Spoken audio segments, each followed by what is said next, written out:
All right, guys, so we are going to get into Biden's State of the Union address, or as I also like to call it, Biden's campaign rally, because that was essentially what this was. Uh, so, for those of you who do not feel like watching the hour-long speech, don't worry, I did the crap work for you. I went ahead and I watched this. It was as brutal as you would expect, watching Joe Biden stumble over his own words for an hour. Uh, I mean, the beginning was a whole lot of Russia bad and him not taking responsibility for any of it, which was to be pretty expected. But now we're going to go ahead and go through some of the more substantial claims that he made throughout this, and we're going to go ahead and we're going to break them down. So let's get into it, guys. That's one of the first things I did as president was fight to pass the American Rescue Plan. Because people were hurting. We needed to act, and we did. Few pieces of legislation have done more at a critical moment in our history to lift us out of a crisis. It fueled our efforts to vaccinate the nation and combat COVID-19, delivered immediate economic relief to tens of millions of Americans. It helped put food on the table. Remember those long lines of cars waiting for hours just to get a box of food put in their trunk.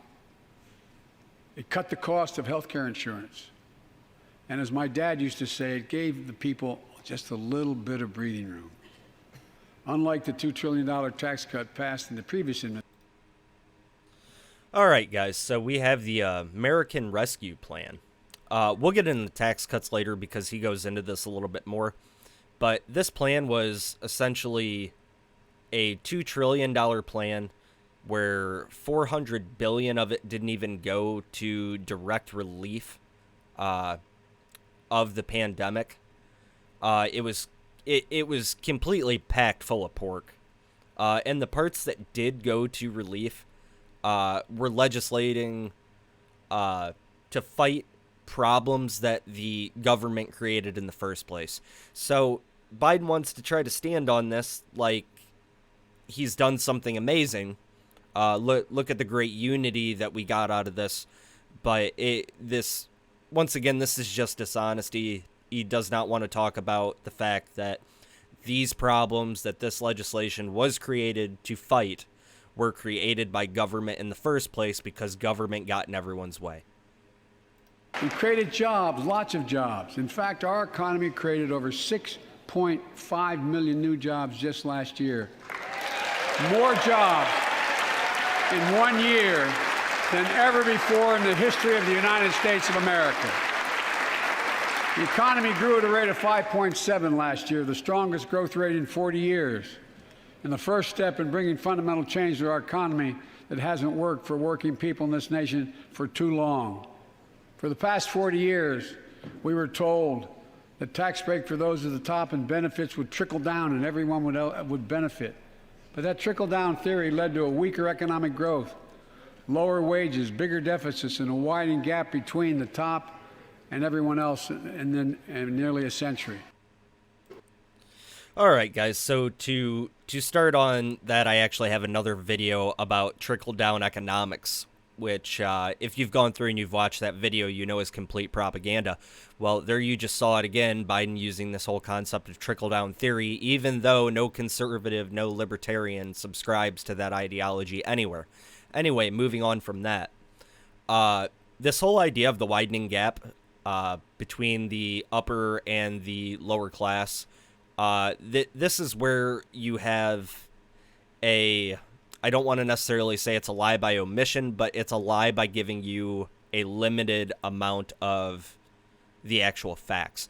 Is the gap between the rich and the middle class growing? Yes, it is. But what he's not telling you is everyone, especially under administrations like Trump's, everyone was getting richer.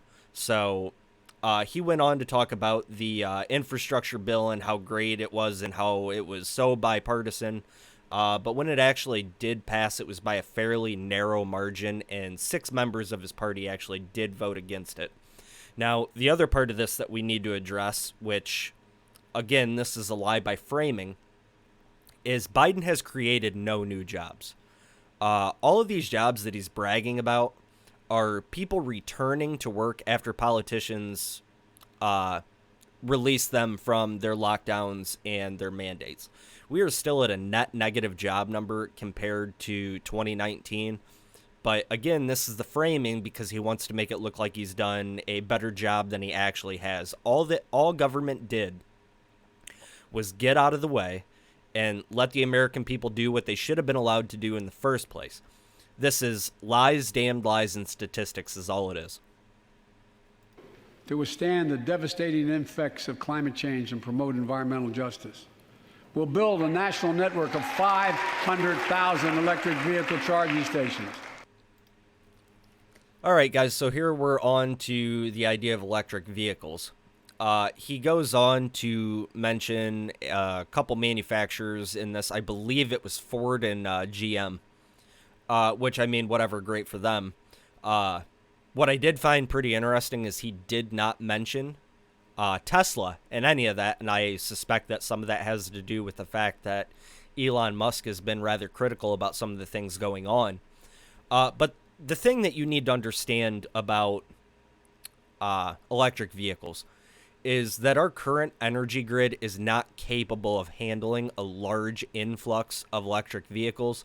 And then the other part that you need to understand is that a large portion of our electricity, almost all of it actually, comes from using fossil fuels to create that energy.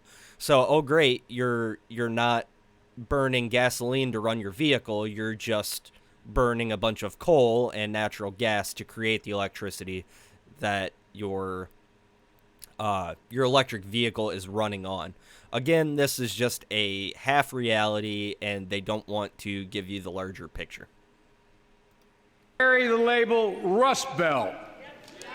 It's time to see the what used to be called the Rust Belt become the home of a significant resurgence of manufacturing. And with all the bright spots in our economy, record job growth, higher wages, too many families are struggling to keep up with their bills. Inflation is robbing them of gains they thought otherwise they would be able to feel. I get it. That's why my top priority is getting prices under control. Look, our economy roared back faster than almost anyone predicted. But the pandemic meant that businesses had a hard time hiring enough people because of the pandemic to keep up production in their factories. So you didn't have people making those beams that went into buildings because they were out. The factory was closed. The panic also disrupted the global supply chain. Factories close. When that happens, it takes longer to make goods and get them to the warehouses, to the stores, and prices go up. Look at cars last year. 1/3 of all the inflation was because of automobile sales. There weren't enough semiconductors to make all the cars that people wanted to buy. And guess what? Prices of automobiles went way up, especially used vehicles as well. And so we have a choice. One way to fight inflation is to drive down wages and make Americans poorer. I think I have a better idea to fight inflation. Lower your costs, not your wages. All right, guys. So just about everything he just said is a whole bunch of nonsense. So everything that he just mentioned, the supply chain disruptions, the inflation, all of this, well, the business is being closed. Why was this? Well, it's because the Democrats shut everything down for 2 years. It does not take a genius to figure this out. But again, what they wanted to do was they wanted to relax some of these mandates, especially now that we're getting close to the 2022 elections. And then they want to try to take credit for it. Don't give them this opportunity. It's dishonest. Yeah, guys, I mean, these people are responsible for the suffering going on right now. Don't let them try to take credit for the return to normalcy that we're now seeing. But throughout this speech, especially inflation, there was a whole lot of talk how he's going to raise this and he's going to lower that, he's going to do this and that, but there was almost no talk on how he's going to do it. So how are you going to do it, Joe? Give the American people a direct policy proposal. He won't, because this is grandstanding and virtue signaling to his base. The truth is, he's gonna propose more spending and want you to believe that this is somehow going to lead to reduced inflation. Right now, we're at over 7% inflation, and all of the experts pretty much everywhere are saying we have not even hit peak inflation yet. It's going to go higher. Anyone who's gone past a gas station right now is, I mean, they understand that. So keep in mind when we're talking about this inflation too, and these experts are throwing out numbers like 7%, highest since Carter, we actually changed the way that we calculate inflation since Carter's day. If we use the same standard to calculate inflation that we used under Reagan and Carter, we would actually have some of the highest inflation on record, somewhere between 15 and 20%. So, again, don't let these politicians stab you in the back and then, don't let them piss on your leg and tell you it's raining. They're directly responsible for everything going on right now. And now they want to try to white knight it and act like they're going to come in and save the day when they created the problem in the first place. And here's the plan. First, cut the cost of prescription drugs. We pay more for the same drug produced by the same company in America than any other country in the world. Just look at insulin. 1 in 10 Americans has diabetes. All right, guys, so here we go on prescription cost. Now, this is something else that Biden doesn't want to tell you, because under Trump, what you actually had was you had a lowering of drug costs for the first time, at least in my lifetime. Hospitals and doctors' offices under Trump's plans were actually required to give you upfront cost breakdowns of medical procedures before you agreed to the procedure itself, and you also had insulin caps.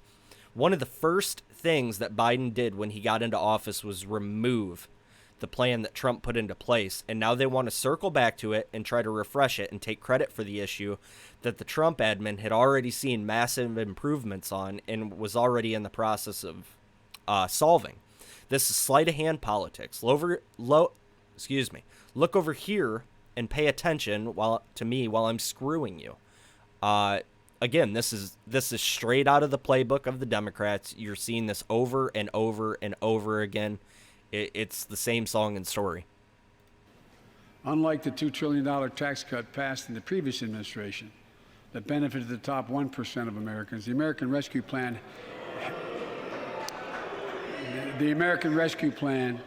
helped working people and left no one behind. All right, so there you got Chuck Schumer acting like a complete goober. The Trump tax cuts only being for the rich is just a complete farce. This has been disproven even by left-wing sources. Under Trump's tax plan and under his economy, you had record job creation, record employment, record low unemployment, record workforce participation. Trump doubled the child tax credit. He decreased taxes for something like 95% of Americans at all income levels. The only people that saw their taxes go up under Trump's plan were places with extremely high local and state income taxes like California. And under Trump, middle-class wages actually grew by $5,000 in 3 years, as opposed to the Obama-Biden admin, where in 8 years we only saw a wage increase of about $1,000. So once again, this is just, I mean, it's more bullshit, guys. They want to try to sell you on this trickle-down economics theory, which has just never been a thing. And this is just more nonsense. Every single thing in the speech has been nonsense, trying to spin things in a negative light because he does not have anything that he can actually run or actually bring to the American people and tell you, look how great things are, because the Democrats are the ones who came in and completely screwed the pooch.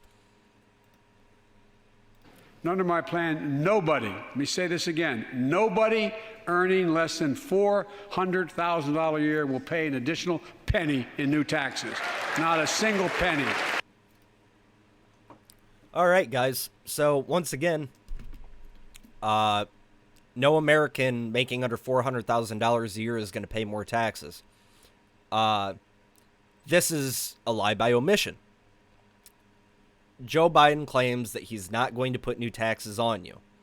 Well, first of all, he's already come out and stated that he is going to, the Democrats, if they have the opportunity, they're going to let the Trump tax plan elapse.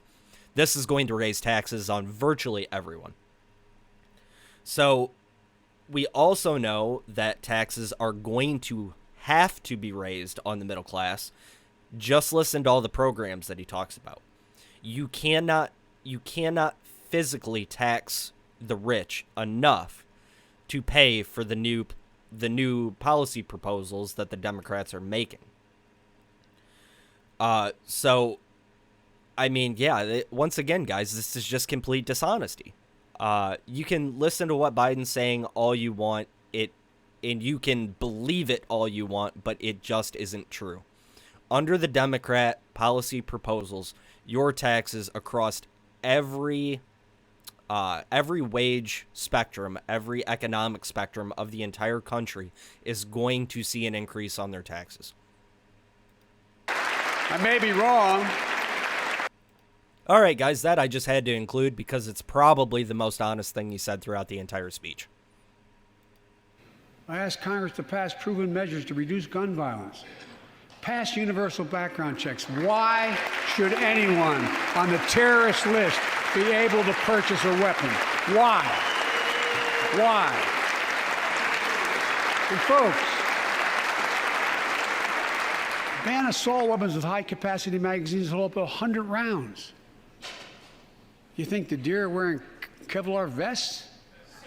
Look, repeal the liability shield that makes gun manufacturers the only industry in America that can't be sued.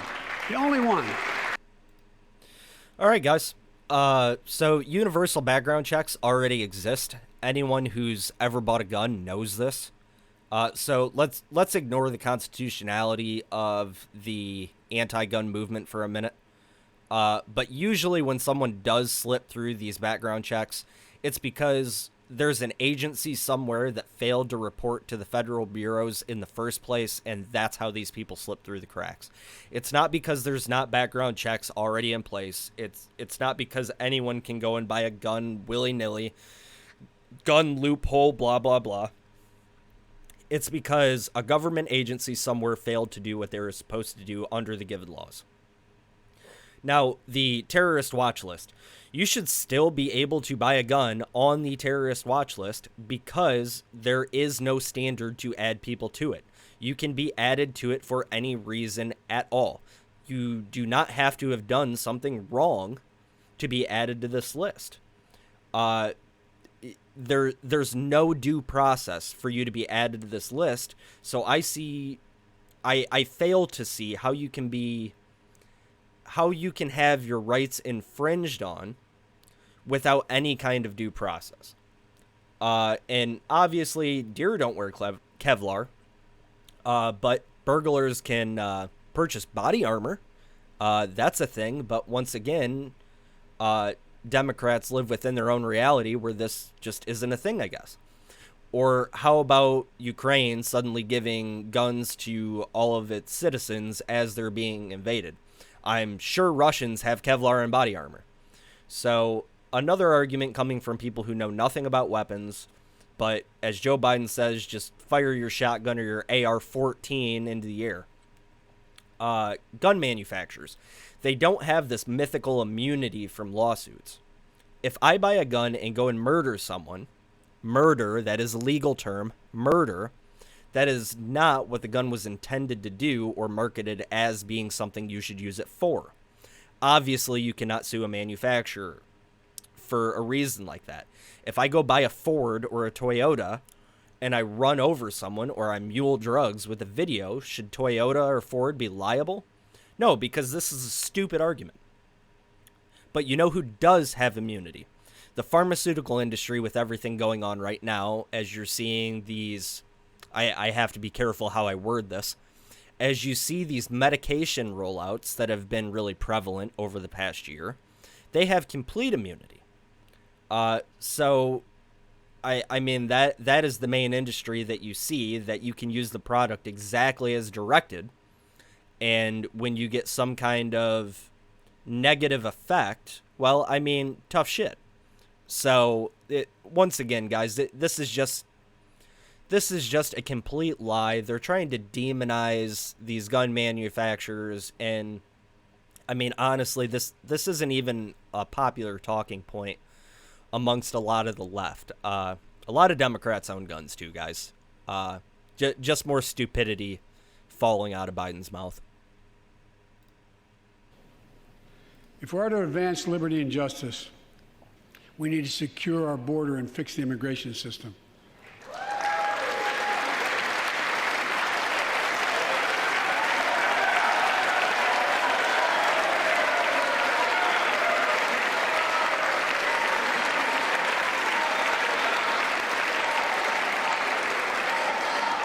And as you might guess, I think we can do both. At our border, we've installed new technology like cutting-edge scanners to better detect drug smuggling. We've set up joint patrols with Mexico and Guatemala to catch more human traffickers. We're putting in place dedicated immigration judges in a significant larger number so families fleeing persecution and violence can have their cases heard faster, and those who don't legitimately hear can be sent back. We're screening, we're securing commitments and supporting partners in South and Central America to host more refugees and secure their own borders. We can do all this while keeping lit the torch of liberty that has led a generation of immigrants to this land, my forebears and many of yours. Provide a pathway to citizenship for dreamers, those with temporary status, farm workers, essential workers. All right, guys. On immigration and the dreamers, hearing Biden talk tough on the border is in itself a joke. So the first claim you hear is how Biden is deporting more people than ever before. Excuse me. You heard Obama tout this also.